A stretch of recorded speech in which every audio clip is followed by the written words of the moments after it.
हालातों से समझौता करना तो एक छोटी सी बात है। मैंने और अमित ने अपने जीवन में मरकर भी देखा है कि कैसे जीवित हुआ जाता है और कैसे हालातों को सुधारा जाता है। बात उस समय की है जब 2018 में हमारे ही एक अनजान शुभचिंतक ने आके हमें ये कहा था कि आप लोगों की बहुत हवा है, समाज में आप लोगों का बहुत रुतबा है, आप लोग चुनाव लड़ लीजिए।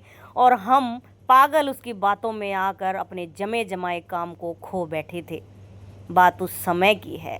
2018 में मैंने सोनिया तंवर ने एक एमसी का इलेक्शन लड़ा और जिसमें हमने बहुत ज़्यादा पैसा लगा दिया और पैसा लगाने के साथ साथ हम अपना काम भी खो बैठे, क्योंकि सुबह से शाम तक मैं और अमित अपनी लेबर के साथ वोट मांगने जाया करते थे।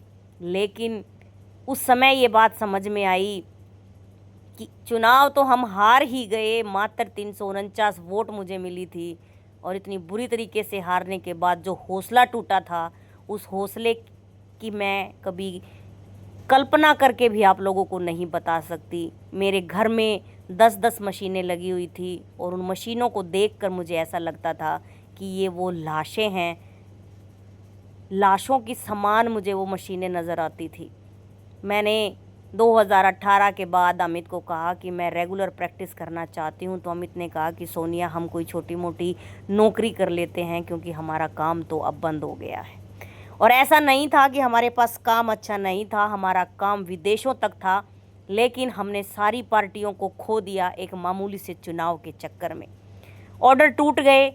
ऑर्डर टूटने के बाद पार्टी टूट गई, उन्होंने कभी दोबारा ऑर्डर नहीं दिया, सारी पेमेंट मर गई, लाखों रुपए का नुकसान हुआ और बर्बाद होकर बैठ गए।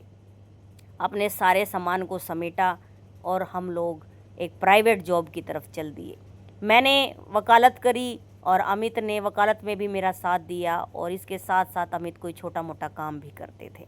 लेकिन दिमाग में जो फतूर था, दिमाग में जो सपना था, वो सारी मशीनें जो मेरे घर के ऊपर वाले कमरे में रखी थी, वो हमें बार बार ये कह रही थी कि हम तुम्हारा साथ देंगे, एक बार फिर हिम्मत दिखाओ। पैसे नहीं थे, इतने भी नहीं थे कि सोच सकें, लेकिन फिर जीवन ने और गुरु महाराज जी की कृपा से ये बात समझ में आई कि एक बार और रिस्क लेकर देखते हैं। फिर रिस्क लिया, लेकिन इस बार रिस्क हमने थोड़ा बड़ा ले लिया।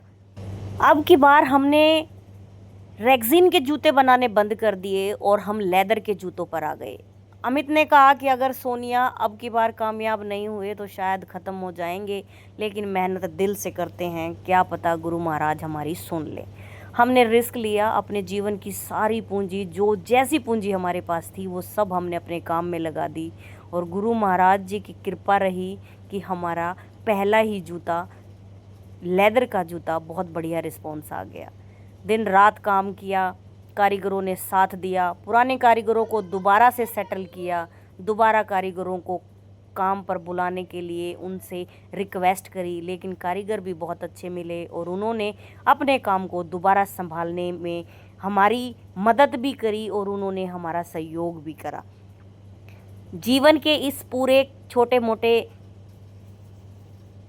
कार्यक्रम में एक बात तो हमेशा ही समझ में आई कि मेहनत करने वालों की कभी हार नहीं होती, कोशिश करने वालों की कभी हार नहीं होती और कोशिश करनी चाहिए। ये ज़रूरी नहीं कि एक कंपनी का फ्रिज ख़राब हो जाए तो हम दोबारा दूसरी कंपनी का फ्रिज नहीं खरीदेंगे। तो यही जीवन है कि अगर गलती हो गई तो इसका मतलब ये नहीं कि हम दोबारा प्रयास ही ना करें। एक गलती से सीखने की ज़रूरत होती है। उस चुनाव से हमने हारा तो बहुत कुछ, लेकिन हमने जीता भी बहुत कुछ। हमने अपने समाज को जीता, हमने आप लोगों को जीता। उस चुनाव के माध्यम से हम आप लोगों के बीच में आ गए, जब हम कभी समाज के बीच में नहीं गए थे, लेकिन उस एक चुनाव ने हमें समाज से मिलवा दिया। तो देखिए, जीवन में जब भी कोई काम होता है उसका अपना ही लक्ष्य परमात्मा ने तय किया होता है। तो हमारे जीवन में भी वो चुनाव बहुत महत्वपूर्ण रहा। हार ज़रूर देखने मिली, लेकिन हमने समाज का दिल जीत लिया।